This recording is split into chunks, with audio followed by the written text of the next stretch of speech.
तेरे को कुछ हो जाता तो मैं क्या करता सर? मुझे कुछ नहीं हुआ, मैं तुम्हारे सामने खड़ी हूँ। तुम इतने परेशान क्यों हो रहे हो? लौट आई सचिन की साइली। तू किसको बोली, किससे बात हुआ तेरा? तब पूरा नहीं मालूम है साहिल, मैं पागल थोड़ी की तरह ये शहर में भटक रहे थे ढूंढता हुआ। सुबह बताकर गई थी कि मुझे काम है और लेट होगा। घर में मचा हंगामा। आज से लेके अब तक मैं आपको अभी मिल रही हूँ। इनफैक्ट मुझे तो अभी घर आके पता चला। गलतफहमी का शिकार हुआ सचिन। क्या कौन? प्लीज कौन? केसन कौन है? किधर रहती है? नंबर दे, उसके बाद करते हैं।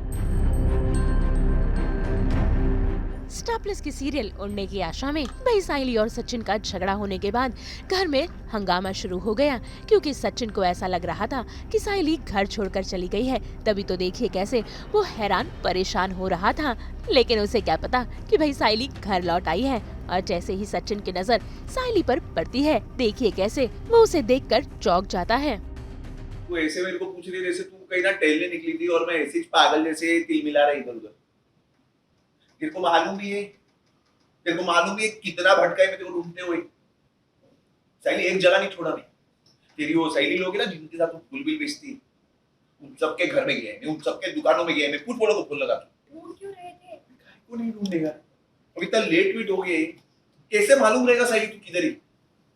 और ऊपर से जिधर भी जाओ कोई बोलता है एक लड़की ना उधर समुद्र में डूब गई है, कोई बोलता है एक लड़की को ट्रक में उड़ा के गई है। ऐसी एड़ी चाली बातें सुन रहा था ना साइली में, मेरा दिल ना मेरे गले में आके अटका था। मालूम है, समझ ही नहीं आ रहा था क्या करूं मैं। तेरा फोन भी बनता, तेरे को कुछ हो जाता तो मैं क्या करता साइली? मुझे कुछ नहीं हुआ, मैं तुम्हारे सामने खड़ी हूँ।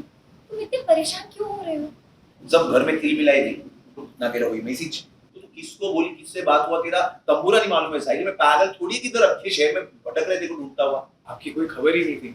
इनफैक्ट आपका फोन भी बंद हो गया था और बाबा भी इतने स्ट्रेस थे। पहली बार अब लौट आई, आप कब आई? आपको पता है सचिन कितना ज्यादा परेशान, आपको ढूंढने के लिए गया भी था। हालांकि सचिन से गुस्सा हो, पर कम से कम मुझे तो बता देती। We were also tensed. सुबह बताकर गई थी कि मुझे काम है और लेट होगा। आज सुबह सुबह फोन आया था ना, तो मैं चली गई थी। फिर मेरी कॉल आया था, फिर मैं गई। सीन में ऐसा होता है कि साइली घर पे है नहीं और सबको लगता है साइली गायब हो गई। सबसे ज़्यादा सचिन को लगता है और वो पूरे घर में मुझे ढूंढता है। मेरे आई के वहाँ जाता है, मेरे एरिया में ढूंढता है, मेरी फूल वाली दोस्तों से मिलता है, सुधाकर तक के पास पहुँच जाता है कि इसने तो कुछ नहीं किया साइली को। ऐसे कर करके वो बहुत घूमता है। एंड सचिन जो है वो बेसिकली डर में इसलिए क्योंकि सुबह मेरी उससे फ़ाइट हुई थी कि मैं आज किसी का नाश्ता नहीं बनाऊँगी, इस घर की नौकरानी नहीं हूँ, दिस दैट। तो मैं बहुत अपसेट हो जाती हूँ। तो उसे लगता है कि मैं घर छोड़कर चली गई, बट ऐसा कुछ नहीं होता। मुझे एक फूलों का ऑर्डर मिला होता है तो मैं बस वो ही करने गई होती हूँ। रेणु कब नहीं सुनाती, अच्छा हो तो सुनाती, बुरा हो तो सुनाती। आज तो पता नहीं ऐसे मतलब उसका मन था, सुना दिया उसने मुझे कि ये नाटक कर रही है, ड्रामा कर रही है, नखरे कर रही है, झूठ बोल रही है, सफ़ेद झूठ बोल रही है, बता कर नहीं गई थी एंड ऑल दैट। जबकि मैं रिया को बता के गई थी, बट मिसकम्युनिकेशन हुआ था। एंड उसे लगा था कि मैं उससे बात कर रही थी पर मैं उससे बात नहीं कर रही थी, वैसा कुछ था। इतना ही नहीं, भाई वो तो इमोशनल भी हो जाता है, क्योंकि सचिन के लिए साइली बहुत अहमियत रखती है और उसका गायब हो जाना उसके लिए बेहद शॉकिंग था। भाई साइली तो सचिन को बताती है कि वो तो रिया को बता कर गई थी, लेकिन घर वाले उसकी बात नहीं मानते। तभी तो रेणुका भी उसे ताने मारती है। भाई इतना ही नहीं, जब खुद रिया साइली को देखती है, भाई वो भी हैरान रह जाती है और साइली से ही सवाल करने लगती है। क्यों नहीं देखी? वही ने तुम्हें जाने से पहले इन्फॉर्म किया था, तो तुमने मुझे या किसी और को क्यों नहीं बताया? चेन फोन किया था? कब? मैं वहां से स्टूडियो चली गई। उसके बाद से लेके अब तक मैं आपको अभी मिल रही हूँ। इनफैक्ट मुझे तो भी घर आके पता चला कि आप मिसिंग थी। मैं खुद इतनी टेंशन में आ गई थी। अगर मुझे पता होता तो मैं सबको बता नहीं देती। साइली, अगर तुमने रिया को बताया था तो वो क्यों बोलेगी कि नहीं बताया था तुमने? अपनी गलती छुपाने के लिए कुछ भी कहानी मत बनाओ।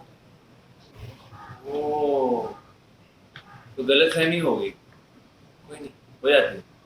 साइली, पहले याद करो, आपने एग्जैक्टली मुझे क्या बताया था? ताकि शाम को जब घर में सब वापस आ जाए, सबको बता देना कि मुझे काम है, लेट होगा। और उसने ओके भी कहा था। अरे हाँ, it was all a miscommunication actually. क्या कौन? मिस कौन? केसन कौन है? किधर रहती है? नंबर दे, उसके बाद करते हैं। मतलब गलत फहमी होगी रहेगी, यही भाषा समझ में आती है ना तेरे को? गलत फहमी, से बात करने के लिए, बट मैंने रियलाइज नहीं किया कि वो रियलाइज नहीं किया तो तुमने ओके कैसे? आकाश मैंने ओके नहीं कहा।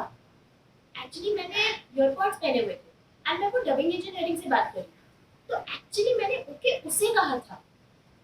तो टाइमिंग ऐसे मैच हो गई कि साइली लेनी को ऐसा लगा कि मैं उन्हें ओके बोल रही हूँ। यार तुम्हारे स्किल्स कम्युनिकेशन की वजह से ना मैंने पहली बार देखा बिना बॉम्ब के किसी को फटते हुए। है ना दादा? कुत्ते के पिल्ले की तरह चेहरा बना के घुमरेले ले लाती तू। अब समझ में आया तेरे को? कुत्ते के चेहरे, कुत्ते के पिल्ले के चेहरे। लेकिन फाइनली रिया को भी याद आ ही जाता है कि साइली और उसके बीच में क्या मिसकम्युनिकेशन हुआ है।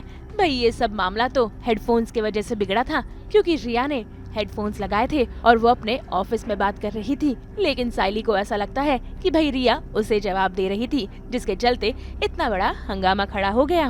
मुंबई से शीतल कावा के साथ ब्यूरो रिपोर्ट। हम तो 24/7 देते हैं आपको मुस्कुराने के अनेक कारण, लेकर आते हैं आपके लिए एंटरटेनमेंट की गुड न्यूज़। तो अगर आपको ये वीडियो पसंद आया है, आप जानते हैं आपको क्या करना है, आप इसे लाइक करें, कमेंट देके अपनी राय ज़रूर दें। ऐसे ही एक्सक्लूसिव कंटेंट के लिए हमारे चैनल को सब्सक्राइब ज़रूर करें। अगर आप यही वीडियो फेसबुक पर देख रहे हैं तो हमारे फेसबुक पेज को भी फॉलो करें। नाम तो आप सब जानते ही हैं, सास बहू और बेटियाँ।